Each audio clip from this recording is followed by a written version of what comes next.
একবার বিদায় দে মা, ঘুরে আসি। জাতীয় শহীদ দিবস পালিত হলো আলিপুর প্রেসিডেন্সি জেল ও আলিপুর সেন্ট্রাল জেলে।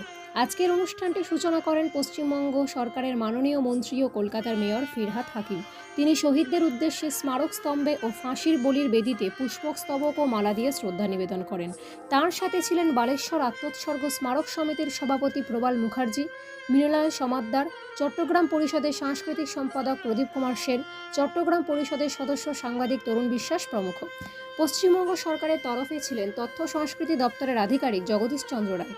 পরবর্তীতে চট্টগ্রাম পরিষদের কার্যকরী সভাপতি পীযূষ কান্তি সেন, সহ সম্পাদক প্রদীপ দত্ত, বালেশ্বর আত্মোৎসর্গ স্মারক সমিতির সেক্রেটারি রাজীব ব্যানার্জি, দীপা দাস, দীপশিখা চৌধুরী প্রমুখ।